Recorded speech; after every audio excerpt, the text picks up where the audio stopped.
जैन साथियों, स्वागत है आप पर अम्मा जी के चैनल पर एक कदम सफलता की ओर। तो दोस्तों, जैसा कि आपको पता है, हमारा जो हिस्ट्री का बैच चल रहा है जो कि काबिल बैच है और दोस्तों जो हर किसी एग्जाम के लिए है, काफ़ी ज़्यादा बेनिफिशियल है। तो दोस्तों, जैसा कि आपको पता है, हिस्ट्री को जो हमने लिया है बेसिक से लिया है और काफ़ी चीज़ें हम कर चुके हैं।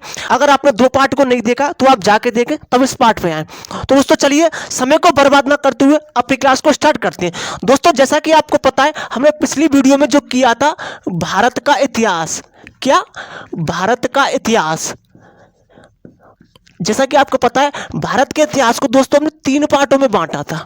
3 पार्टों में बांटा था। सबसे पहला था प्राग ऐतिहासिक काल। क्या था? प्राग ऐतिहासिक काल। इसे हम क्या बोलते हैं दोस्तों? हमने पिछली वीडियो में बता दिया था, इसे पाषाण काल भी बोलते हैं क्योंकि इसमें पत्थरों का यूज हुआ था। क्लियर? दूसरा जो हमने बताया था, आपको क्या बताया था? आद्य ऐतिहासिक काल। क्लियर? आद्य ऐतिहासिक काल, इनमें सारी चीजें बताई थी। इसमें लिखित साक्ष्य, लेकिन इसको पढ़ा नहीं जा सकता। नेक्स्ट जो आता है हमारा ऐतिहासिक काल। क्या है? ऐतिहासिक काल। क्या दोस्तों? तो ये सारी चीजें हमने बता दी थी, इसमें कोई लिखित साक्ष्य नहीं है। अब दोस्तों, जैसा कि आपको पता है, हमने पाषाण काल को हमने बांटा था, फिर उसमें हमने कितने पार्टों में बांटा था? 3 पार्टों में। पुरा पाषाण काल जी हमने बांटा था पहले। क्लियर? सेकंड जो बांटा था हमने, मध्य पुरा पाषाण काल जी हमने बांटा था पहले पिछली वीडियो में। और नेक्स्ट नवपाषाण काल। क्लियर दोस्तों? इनका हमने समय भी आपको बताया था। ये क्या था? 25 लाख से 12,000 ईसा पूर्व था। और ये हमारा क्या था? 12,000 ईसा पूर्व से कितना था? 5,000 ईसा पूर्व था। ये 5,000 से ये कितना था? 3,000 ईसा पूर्व था। जी अपने सारी चीजें इनके बारे में दोस्तों बता दी थी। अब हम इनको खोल खोल के एक एक करके पढ़ते हैं। क्लियर दोस्तों? इसमें हम जो आगे पढ़ेंगे वो हम पुरा पाषाण काल को पढ़ेंगे। क्या? सबसे पहले हम इसको पढ़ेंगे, इनको बाद में लेंगे। क्लियर? यहां तक ये सारी चीज समझ में आ गई। अब हम क्या लेंगे? पुरा पाषाण काल को लेंगे। क्लियर? तो चलिए अब हम आगे चलते हैं।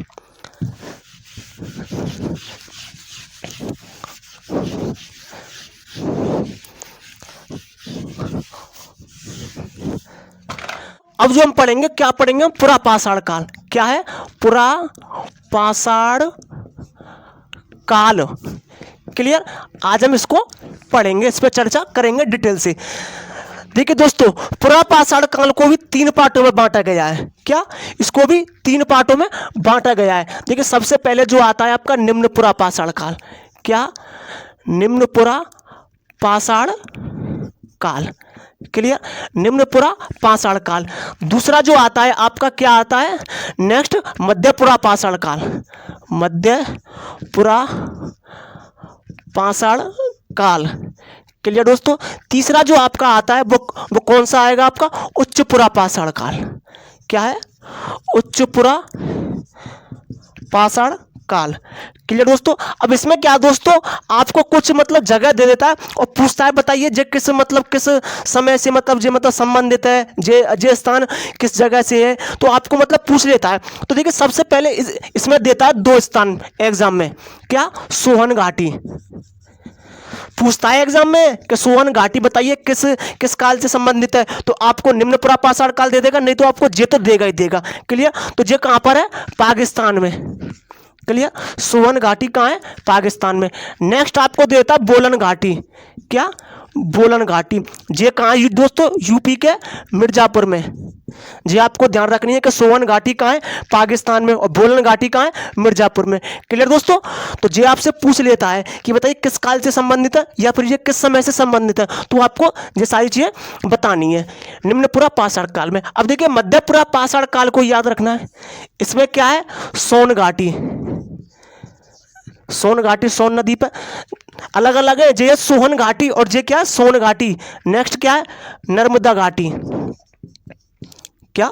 नर्मदा घाटी। नेक्स्ट तुंगभद्रा घाटी। क्या? तुंगभद्रा घाटी।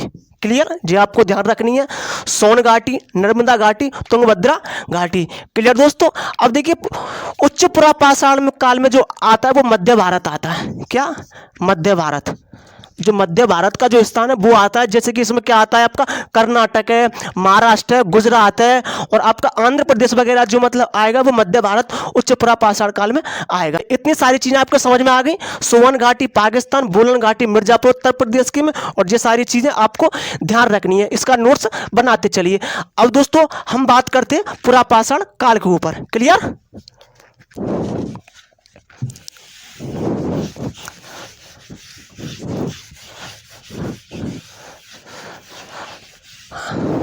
अब देखिए दोस्तों यहाँ से क्या क्या क्वेश्चन बनते हैं, यहाँ से काफी प्यारे क्वेश्चन बनते हैं। देखिए सबसे पहले दोस्तों पुरा पाषाण काल को हम क्या बोलते हैं, इसमें क्वेश्चन आएगा आपको। इसमें दो तरह से क्वेश्चन देता है कि बताइए पुरा पाषाण काल को अन्य किस नाम से जाना जाता है। तो आपको क्या याद रखना है, पैलियोलिथिक। क्या? पैलियोलिथिक, पैलियोलिथिक युग जो आपको देता। पैलियोलिथिक युग किसे कहते हैं, या फिर पुरा पाषाण काल का अन्य नाम क्या है, तो आपको ध्यान रखना है पैलियोलिथिक। क्लियर? नेक्स्ट दोस्तों इसमें क्वेश्चन काफी सारे गजब गजब क्वेश्चन बनते हैं, आज हम उसी पर चर्चा करने वाले हैं। बेस्ट, इससे एक भी क्वेश्चन गलत नहीं होगा। नेक्स्ट दोस्तों देखिए पुरा पाषाण काल को हम क्या बोलते हैं, इसे हम आखेट भी बोलते हैं। क्या? आखेटक, यानी शिकार करते थे। इसे हम खाना बदोश भी बोलते हैं। क्या? खाना बदोश भी बोलते हैं। इसे हम क्या बोलते हैं, खाद्य संग्राहक बोलते हैं इस युग को। क्या?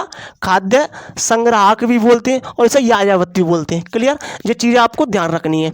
नेक्स्ट दोस्तों अब देखिए इसमें क्या पूछेगा कि दोस्तों पुरा पाषाण काल में क्या हुआ था, कि भारत में प्रथम पुरा पाषाण काल की संस्कृति, काफ़ी चीज़ें हुई। देखिए सबसे पहले दोस्तों इसमें आता है हाथ की कुल्हाड़ी।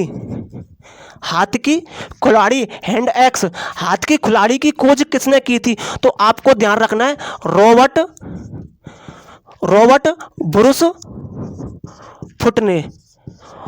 रॉबर्ट ब्रूस फुट ने हाथ की कुल्हाड़ी की खोज की थी, और जो कब की थी, 1863 में। क्लियर?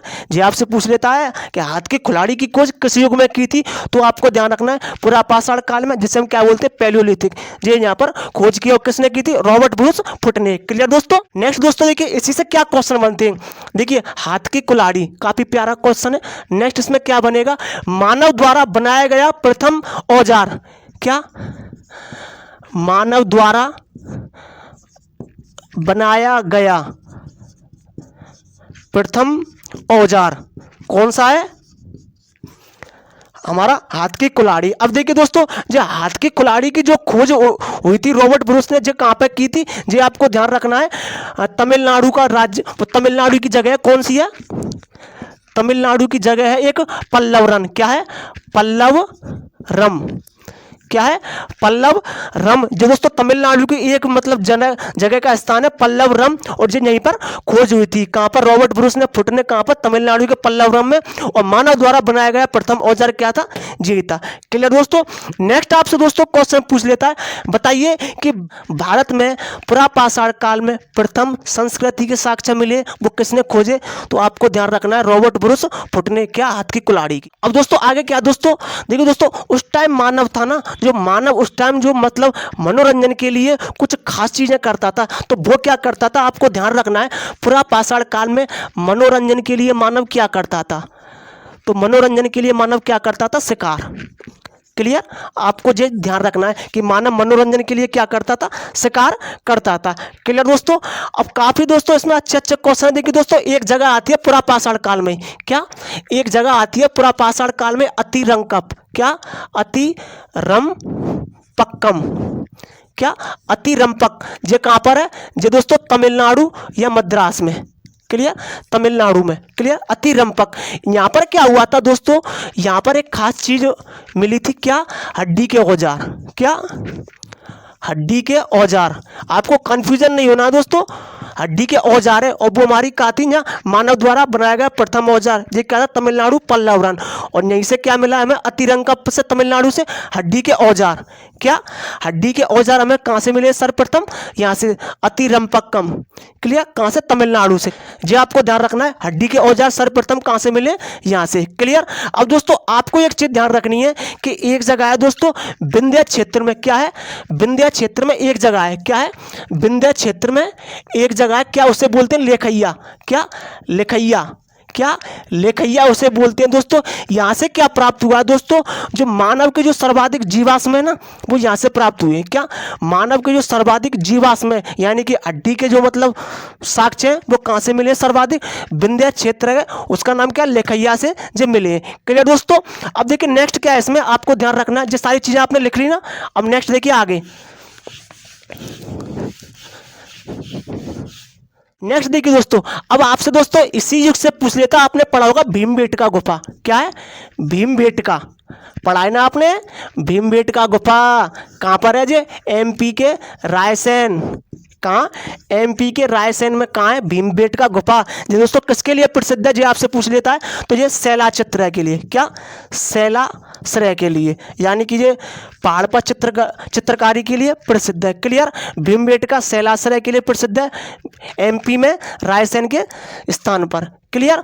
तो दोस्तों नेक्स्ट आपसे पूछ लेता है भीमबेटका गुफा का संबंध किस युग से है, तो आपको बताना पुरापाषाण काल से। अब यहाँ से एक काफी बेहतरीन क्वेश्चन पूछा जाता है कि बताइए भीमबेटका की जो मतलब गुफा है उसकी खोज किसने की थी। क्या, उसकी खोज किसने की थी, तो आपको ध्यान रखना है BS क्या आएगा ना, वाकड़। क्या, BS वांकड़ कर ने इसकी खोज की थी। क्लियर, BS वांकड़ कर ने इसकी खोज की थी, किसकी, भीमबेटका की। किसके लिए प्रसिद्ध है, शैलाश्रय के लिए। कहाँ पर है, MP रायसेन में। कब की, किस समय की, पुरापाषाण काल की, जिसे हम पैलियोलिथिक युग बोलते हैं। क्लियर दोस्तों। नेक्स्ट दोस्तों इसमें देखिए काफी एक और बेहतरीन क्वेश्चन पूछा जाता है दोस्तों, जो आपकी लूसेंट है ना उसमें अभी मतलब वो शॉर्टकट में दिया है। आपसे पूछा जाता है कि सर्वप्रथम मानव की खोपड़ी के जो मतलब कंकाल है वो कहाँ से मिला था, या आपसे पूछेगा सर्वप्रथम मानव के जीवाश्म का मतलब साक्ष्य कहाँ से मिला है। तो आपको पता लूसेंट में एक ही दिया, क्या, नर्मदा घाटी। क्या दिया है, नर्मदा घाटी दिया है। क्या, नर्मदा घाटी दिया है। लेकिन दोस्तों हमको तो पूरा पढ़ना है, अगर नर्मदा घाटी नहीं आया और जगह का नाम आ गया तो क्या करोगे। तो आपको नर्मदा घाटी तो याद रखनी है, लेकिन नर्मदा घाटी के किनारे एक शहर है यानी कि एक जगह है, उसका नाम क्या है, हथनौरा। क्या है, हथनौरा। क्लियर, हथनौरा ये कहाँ है, MP, जिसे होशंगाबाद भी बोला जाता है, MP होशंगाबाद। ठीक है, तो नर्मदा घाटी यहाँ से क्या मिला है, मानव के सर्वप्रथम साक्ष्य यहीं से मिले, या फिर मानव खोपड़ी यानी कि कंकाल के साक्ष्य कहाँ से मिले, यहाँ से। और सर्वाधिक मानव के जीवाश्म साक्ष्य कहाँ से मिले, अभी बताया था ना, MP में। कौन सी जगह, विंध्य क्षेत्र में, कौन सी जगह है, लेखैया में। यहाँ से मानव के जीवाश्म के सर्वाधिक साक्ष्य मिले हैं। क्लियर। आई होप आपको दोस्तों ये सारी चीजें समझ में आ चुकी होंगी दोस्तों। इनसे दोस्तों मतलब काफी सारे क्वेश्चन यहीं से बनते हैं। क्लियर। अब देखिए सबसे ज्यादा अगर आपसे पूछा जाता है, पूछा जाएगा कि नर्मदा घाटी में जो मतलब हथनौरा जगह है MP में, यहाँ से मनुष्य को जो मतलब सर्वाधिक मतलब यहाँ से मनुष्य के क्या मिले, कंकाल मिले। तो दोस्तों इसकी खोज किसने की थी, तो इसकी खोज किसने की थी, लिख लो, अरुण सुनकिया ने। सुनकिया ने, अरुण सुनकिया ने इसकी खोज की थी। क्लियर। किसकी खोज की थी, यहाँ से सर्वाधिक मतलब यहाँ से क्या मिले हैं, मनुष्य के जीवाश्म वगैरह प्राप्त हुए यहाँ से। तो इसकी खोज किसने की, अरुण सुनकिया ने। पाषाण काल समाप्त होता है, नेक्स्ट जो काल आएगा हम उसको पढ़ेंगे। क्लियर दोस्तों। तो मिलते हैं हम नेक्स्ट वीडियो में नेक्स्ट नए टॉपिक के साथ। जय हिंद।